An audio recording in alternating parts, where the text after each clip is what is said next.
فاسمحوا لي ان انا هتكلم شويه بالانجليزي كده على قدي. Ladies and gentlemen, colleagues of European parliamentarians, my name is محمد شردي. I'm speaking to you as a previous colleague. I was the deputy opposition leader of the Egyptian parliament. I am, and I was, a member of the International Parliament. I was a member of the International Parliament Union. I was a member of the Pan-African Parliament. I was a member of the Parliamentarians for Global Action for the Freedom and all this for many years. So now I'm speaking to you after what I heard that you said about Egypt. I am the third generation opposition.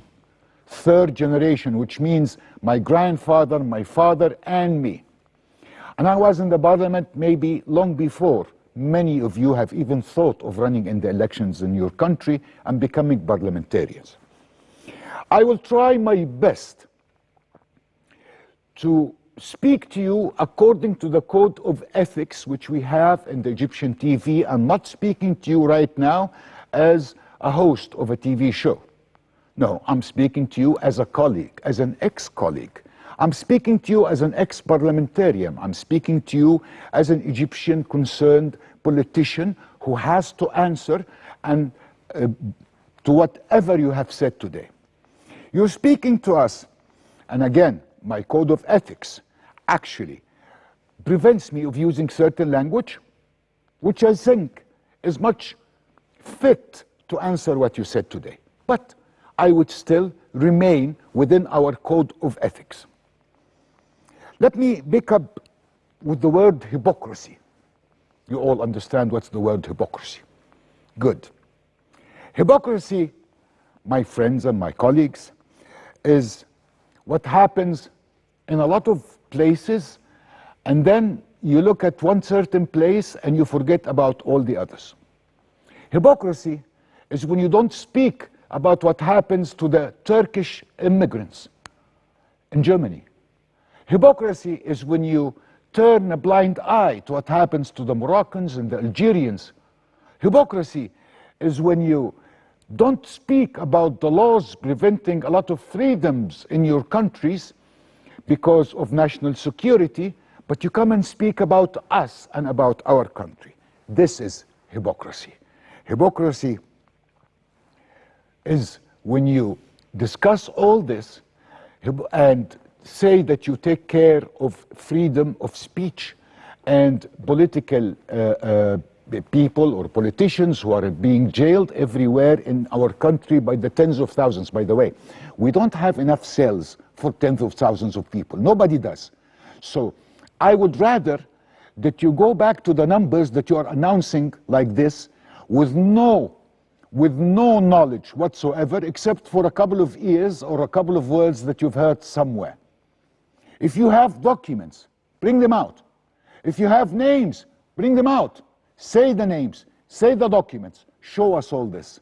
This is hypocrisy. Hypocrisy is when you come and forget about what we are facing as 100 million, as a nation, 100 million people facing all of what's going on because of the global warming, and we have floods, and we are paying for what your countries have done to our countries. That's hypocrisy. When you don't ask your countries to pay for what they have done to our growing countries, to Africa, to all of the growing nations, but you come and you stand and you speak about freedom, and you speak about this. Of course, who said that we don't have problems? We don't say that we don't have problems. On the contrary, we do have problems. And we're trying to fix our problems. And we are inching a little bit more and a little bit more. So instead of encouraging us to solve the problems, what you're actually doing is adding to them. What you're actually doing is pushing us further and further away from having good relations, because we always view you as somebody who's trying to pressure us to do something you think is right. What about what we think? What about what we feel? What about our parties? What about our youth? What about them? What did you do to them to come now and start speaking about all this? By the way, I will discuss with you every single point that you have discussed. And I will be very honest with you. You are so far away from the truth. You are just trying to make a show in front of the people. Why now? I tell you why now. Because now we have presidential elections. Why didn't you sound off 6 months ago? Why didn't you sound off 8 months ago? You're going to tell me that you have done this. So, okay, good. Didn't you see actions being taken to free a lot of people? Why are you coming to speak about certain names right now? Yes, we need to see parties and we need to see elections, and yes, we need to see people coming into the authority and leaving the authority peacefully in a free elections. This is our dream. It's always been our dream, and it will always remain our dream. But trust me, your way of showing that you want to help is actually hindering, is actually preventing this from happening. Why? Because the Egyptian people are not going to be listening to you. Trust me of that. Maybe the small slice of the community that you have good relations with. When you go out, when we wine and dine and you speak with them, this is your category of knowledge. But it is not the Egyptian people. What about the others? Okay. When you spoke today about Ahmed Tantawi, you mentioned that there are 73 people have been arrested. Do you have 10 names? Did Ahmed Tantawi, whom I respect, announce the names of the people that you say were arrested? Let me tell you something. Ahmed Tantawi, maybe he is new in the parliament and he is new in politics in the past 10 years. I am not going to speak about who is the image to run for presidency. I don't care. He has all the right, according to our constitution, to run for the presidency. طيب, what about Gamila Ismail? Why didn't you speak of her? What about Farid Zahran? They're all opposition, extreme opposition. Why didn't you defend their rights? Why Ahmed Tantawi? Why didn't you discuss what Khalid Dawood, one of the people who were actually imprisoned and was just released some months ago, who came out and said that the Egyptian people do not like the attitude of Tantawi because of his stand with the Muslim Brotherhood. His stand with the Muslim Brotherhood is refused by the Egyptian people. We will not, and we tell you again. And I tell you, all of you, we are not, as Egyptians, going to allow the Muslim Brotherhoods or their tails or whoever backs them up to come back on the political scene by vote or by any other means. We have seen what you have planned for, what your countries have planned for our country, and we saved our country, and we're going to continue saving our country, and we're not going to allow these people to come back again on the political scene no matter what, even if the president said so. And I tell you that no matter who is the official who is going to say that we're going to bring them back, the people are going to refuse the return. And I tell you this because I know I am one of these people who are going to stand against them. Hisham Asim, when you discussed his case and you asked to come and visit and you want to go into the jails and see this and see that, did we ever in Egypt discuss local legal cases in front of your courts?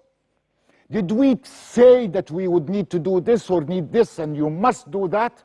We never do this because we respect sovereignty of countries. We respect the laws of countries, and you have to respect.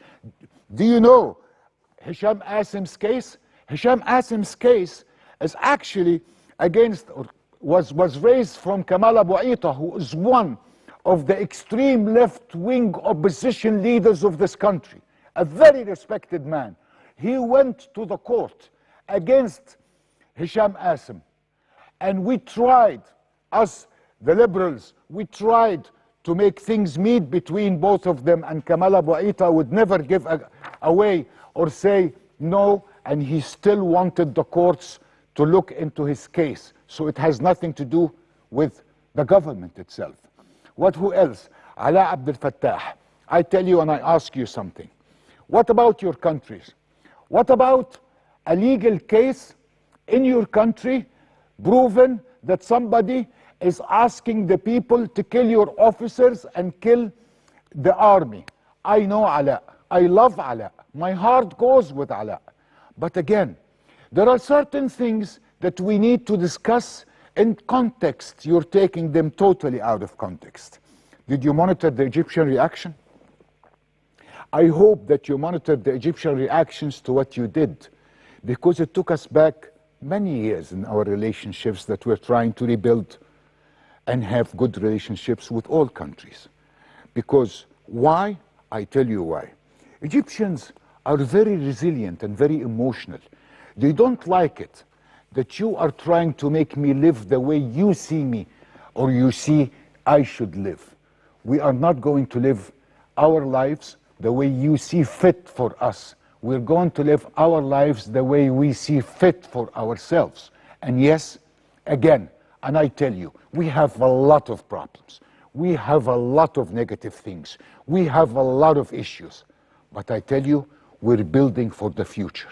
And finally, we have seen the money that you're discussing and all this and that in buildings.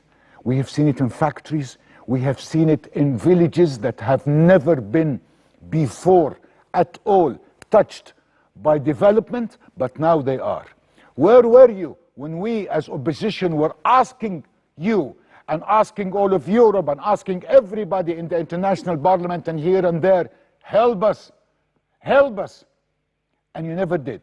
And what did it lead to? It led to a revolution. But there will not be another revolution in this country. You know why? Because now we're rebuilding it. Thank you very much.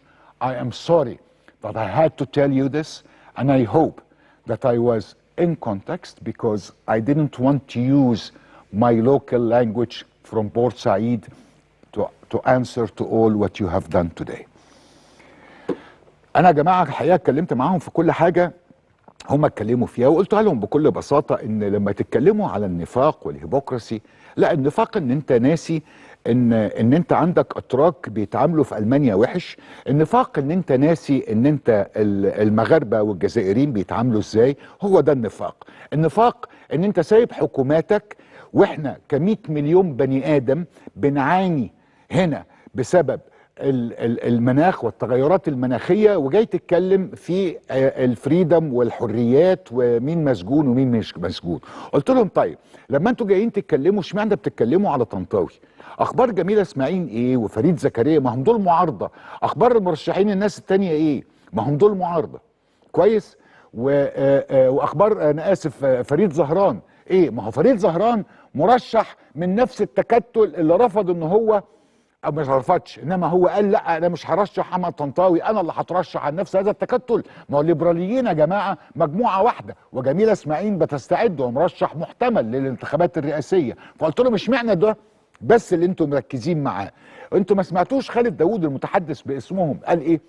قال ان الناس قلقانه من الموقف بتاع احمد طنطاوي من الاخوان، وده موقف غير جيد.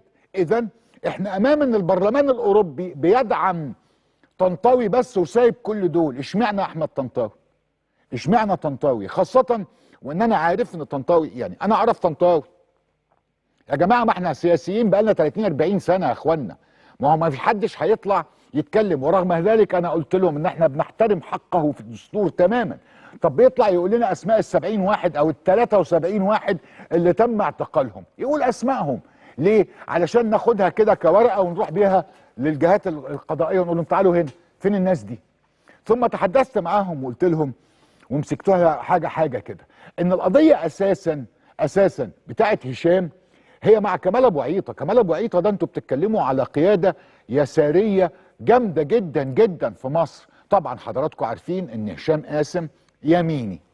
انا مش هتكلم بقى مين بيدعم مين علشان ايه، انما لما يروح القضاء وحاولنا نقعد للاصلاح بين كمال ابو عيطه وهشام قاسم عده مرات، وكمال ابو عيطه رفض التنازل لان هشام اتهمه بالسرقه، وبالتالي دي قضيه. وتم من هشام الاعتداء على الموظفين لما راحوا يكلموه وغيره. ومره اخرى هو صديق، واتمنى في يوم من الايام ان انا اراه يمارس حريته زي ما هو عايز. علاء عبد الفتاح القضيه بتاعته يا اخوانا احنا قلنا نحن نحاول اخراج كل الناس من حق كل الناس تخرج، من حق كل ده، ودي في لجنه عماله تخرج في الناس على طول وتنظر في هذه الاوراق. انا مشكلتي الوحيده في حاجه، لما تكون في قضيه حكمت فيها محكمه لانها قضيه جنائيه، مين من حقه، لا اتحاد اوروبي ولا اي حد في العالم يقدر، ولا البرلمان الاوروبي ما يقدرش ان هو يتدخل ويجي يقول لك تعمل كذا واجي افتش عليك. طب ما انت بتتكلم عن الانتخابات، ما هو الهيئه العليا، هيئه الانتخابات، الهيئه الوطنيه للانتخابات قالت ايه؟ قالت لك اي جهه عايزه تيجي تراقب الانتخابات المصريه تتفضل، ما تيجوا يا اخوي، ما تبعت زي ما احنا. انا كنت عضو في البرلمان الاوروبي، انا كنت عضو في البرلمان الاوروبي، وكنت مندوب من كل دول العالم الثالث تماما. انا الوحيد اللي تم اختياري لمراقبه 2008 انتخابات اوباما، ومصر ساعتها والعالم الثالث كله كنت الوحيد اللي تم اختياره كعضو برلمان مصري للمراقبه على حياد الانتخابات الامريكيه، وهم يعلمون هذا، وده كلام عندهم مسجل. وانتوا بتبعتوا بعثات، طب ما تبعت بعثه وقول والله نشكرك يا مصر، وتعالى اتفرج وسجل الملاحظات اللي عندك. انما اللي بيحصل ده كده بالامانه يعني مش عاجبني، مش عاجبني خالص، ولا توقيته عاجبني، ولا ريحته عجباني.